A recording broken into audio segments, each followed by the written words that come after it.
66 million years ago, an object wider than Mount Everest is tall slammed into Earth, and within a geological instant, the age of the dinosaurs was over.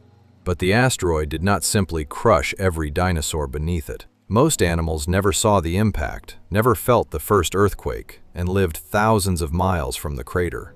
What killed them was what happened next. The sky went dark, food chains collapsed, and a warm green planet became almost unrecognizable. And the strangest part is that the dinosaurs did not completely disappear.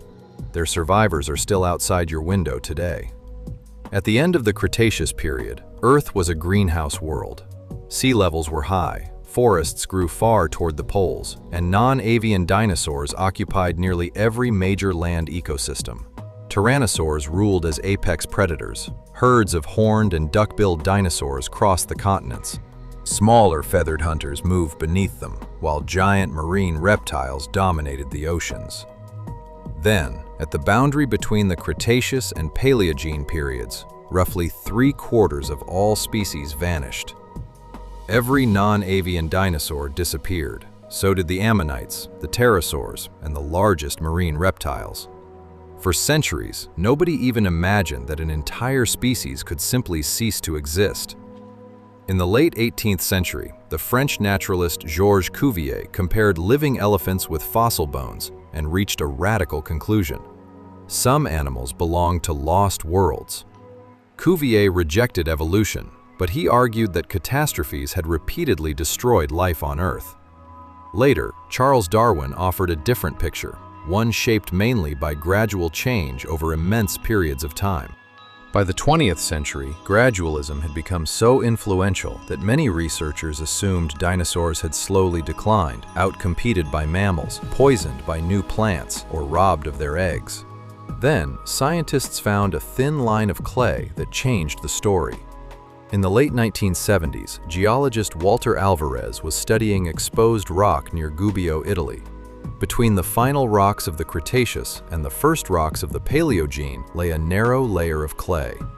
Walter, his father Luis Alvarez, and their colleagues discovered that it contained an extraordinary concentration of iridium, an element rare in Earth's crust but relatively common in asteroids.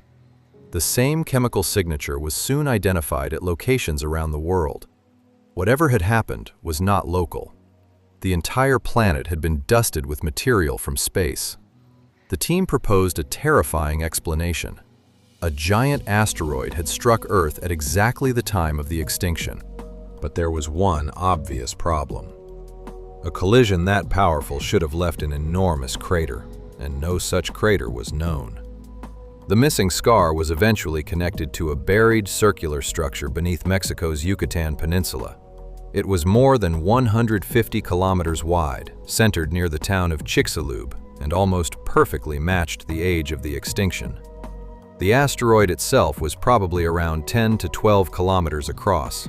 It hit with an energy beyond anything in recorded human history. The immediate destruction was almost impossible to comprehend. Rock at the impact site melted and vaporized. Earthquakes shook the planet. Tsunamis swept across the Gulf of Mexico and far beyond it. Debris blasted above the atmosphere and then fell back toward Earth, radiating intense heat and igniting fires across vast regions. But even this was not the true global killer. The decisive weapon was the atmosphere. The asteroid struck rocks rich in sulfur and carbon compounds. Dust, soot, and sulfate aerosols spread around the world, blocking sunlight. Temperatures plunged. Photosynthesis weakened or stopped across huge areas. For months, and possibly longer under the most severe estimates, Earth entered an impact winter. That detail explains how an animal could survive the initial explosion and still die much later.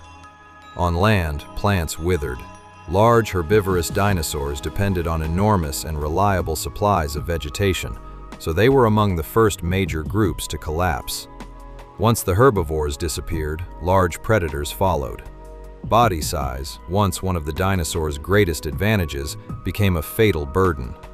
A Tyrannosaurus could dominate a healthy ecosystem, but it could not hide inside a burrow, survive on a handful of seeds, or live for long without large prey. The oceans failed from the bottom upward. Microscopic plankton supported marine food webs, directly or indirectly feeding everything from small swimmers to enormous predators. When darkness disrupted photosynthesis and ocean chemistry changed rapidly, many plankton groups collapsed. Ammonites vanished.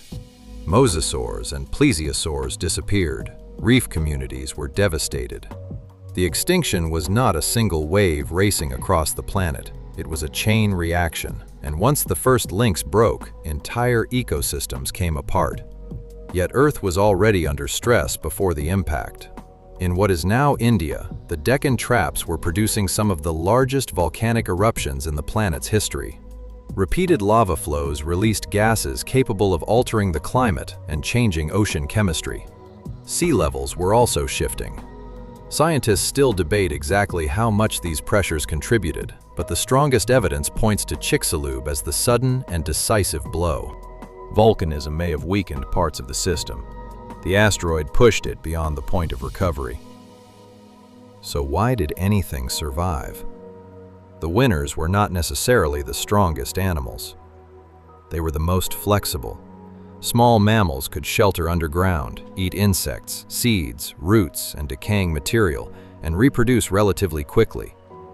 Crocodilians survived in freshwater environments where food chains supported by dead organic material may have remained more stable.